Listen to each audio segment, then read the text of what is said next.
Hello and welcome to the Commander's Quarters, your Magic the Gathering source that helps you command your budget.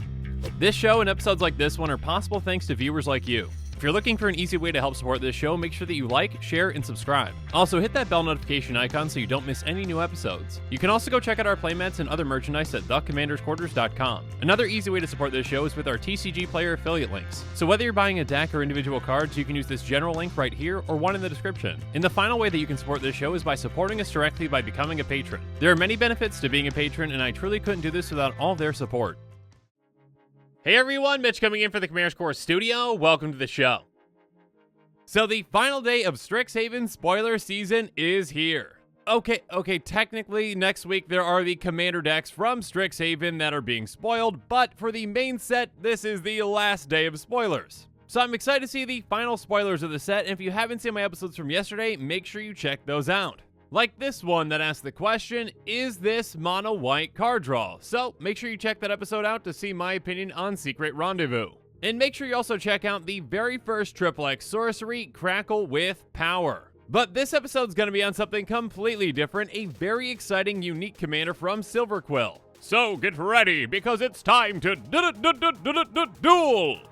Terrible Yu-Gi-Oh! Impression aside, let's jump into it.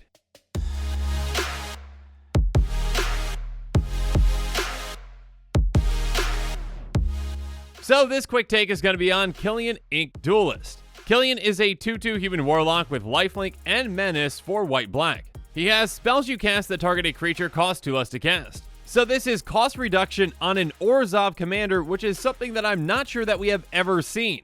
And although this commander is only an uncommon, there's nothing really uncommon about it. The amount of mana and value that this can generate us throughout the game is huge. Essentially, if we've got a spell that costs 3 mana and we're going to target a creature with it, instead it just costs 1. So we only have to pay 1/3 of the actual spell's cost. And keep in mind that this counts our creatures that we target and our opponent's creatures that we target as well. So even if we just have 1 mana up, our opponents have to be really careful. And Killian can really help us make the most of our mana and cast a ton of spells in a single turn. There are a lot of really cool things that we can do with this, and quite a few directions that we can take with this commander.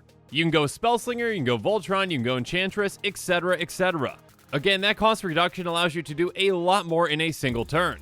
And it also makes certain cards that might be unplayable elsewhere very good in this kind of a deck. And I tend to be a huge fan of commanders that can provide you value and help you utilize some really niche cards. So the second I saw Killian, I was very excited, and I had a couple ideas on how I wanted to take the deck. So now let's jump into some cards and some strategies that you might want to consider when building around this commander.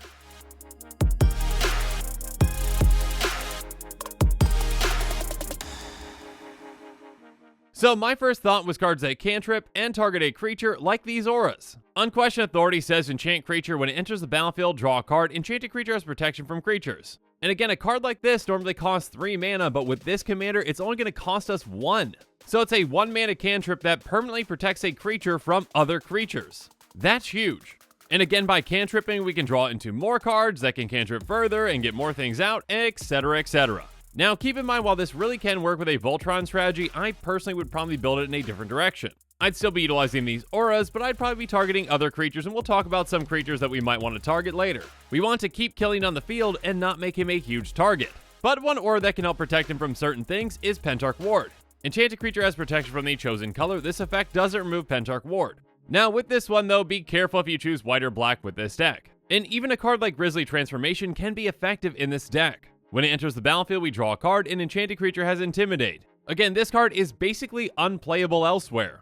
Currently on EDH Rec, it only sees play in 140 decks. But by reducing that cost by 2, it makes it a much better card. Next up though, there's Sage's Reverie, which is going to draw us a ton of cards. It says enchant creature when it enters the battlefield, draw a card for each aura you control that's attached to a creature. Enchanted creature gets +1/+1 for each aura you control that's attached to a creature. Again, normally this would be a 4 mana spell, but with our commander, it's only going to cost us 2. So for just 2 mana, this can draw us an absurd amount of cards and then also pump a creature and make them huge. Of course, there are plenty of other spells that target creatures in cantrip, and I just want to highlight a few like Guided Strike, Shelter, and Dark Dabbling. Guided Strike is going to give target creature +1/+0 in first strike until end of turn, draw a card. Shelter gives target creature you control protection from the color of your choice until end of turn, draw a card. Again, with this, be careful if you choose white or black, because any auras of that color that you choose that are on that creature are going to be gone. And then Dark Dabbling says regenerate target creature, draw a card. Spell Mastery, if there are 2 or more instant and or sorcery cards in your graveyard, also regenerate each other creature you control. So for 1 mana, we can regenerate our entire team and draw a card. Yeah, that's pretty valuable. Now, speaking of valuable, let's talk about some creatures that can provide us even more value.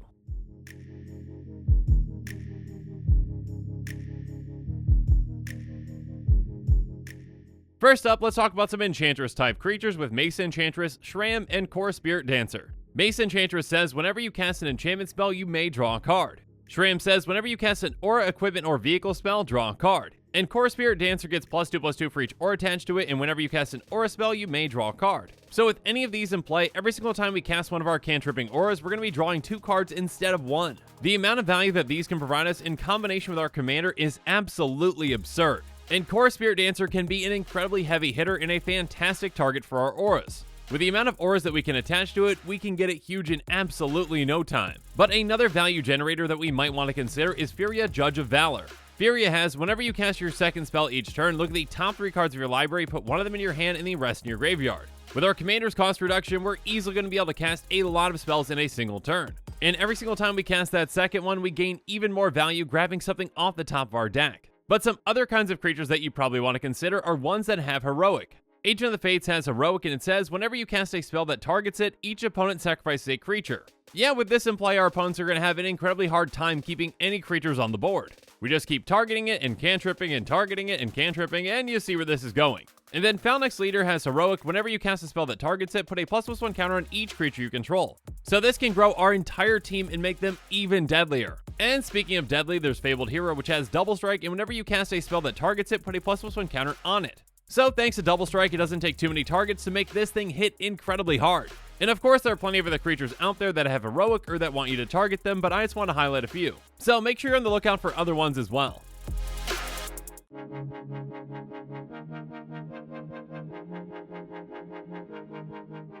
And some other things that you might want to consider are cards like Flicker Form, Orzhov Charm, and Scared of the Unseen. Flicker Form has pay 2 white, exile an enchanted creature and all auras attached to it. At the beginning of the next end step, return that card to the battlefield under its owner's control. If you do, return the other cards exiled this way to the battlefield under their owner's control attached to that creature. The amount of value that this can provide with cantripping auras is absurd. First off, this is basically pay 4 mana, save your creature, and save all auras attached to it. But the auras that we're going to be running in this deck have an enter the battlefield trigger, draw a card. So when that creature comes back into play, we get all the auras back on it, and we get all those ETB triggers. So if we've got 5 cantripping auras on a singular creature, we just paid 4 mana to draw 5 cards. And this is a repeatable effect for us. And then there's Orzhov Charm, which is very flexible. It says choose 1, return target creature you control and all auras you control attached to it to their owner's hand.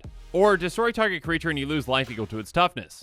Or return target creature card with converted mana cost 1 or less from your graveyard to the battlefield. So again, with that first mode, we save a creature and we get all those auras back so that we can recast them and cantrip further. And then Scared of the Unseen is an old card, so I'm going to read its Oracle text. Tap, sacrifice Scared of the Unseen, return all auras attached to a target permanent you own to their owner's hand, draw a card at the beginning of next turn's upkeep. Basically get all of your auras back and get a delayed draw. And again, being able to recast those in a deck like this is huge. And with the amount of spells that you can cast in a deck like this, another kind of card that you might want to consider is a Storm-type card. For example, Tendrils of Agony says target player loses 2 life and you gain 2 life and it's got Storm.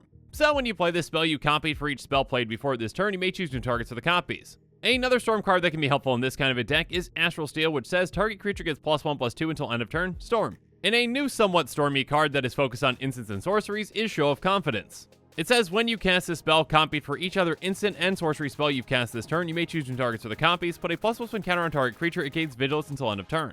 Again, it really depends on what direction you want to take this deck, but this is definitely one to consider. Also, like I mentioned earlier, your commander is going to be saving you mana when you cast spells that target your opponent's creatures. So cards like Crib Swap, Generous Gift, and Angelic Purge can only cost you 1 mana. Crib Swap exiles a creature and gives them a 1/1.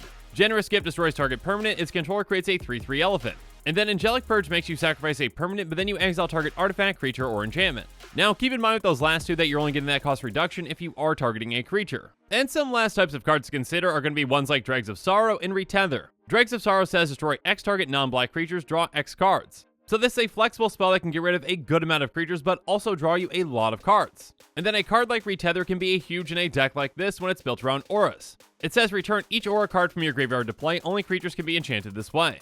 So again, if you've got a bunch of cantripping auras in your graveyard, you're getting all those back and drawing an absurd amount of cards.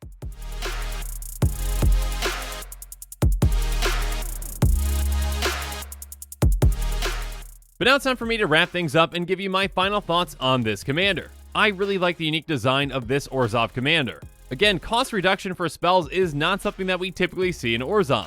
And again, this is a commander that you can take in a lot of different directions. It can provide you a ton of value throughout the game in a multitude of ways. And again, though this commander isn't uncommon, there's nothing really uncommon about it. And with that, the show is coming to a close, so it's my turn to hear from you. So in the comments below, let me know what your thoughts on this episode are, and as always, thanks again and have a good one.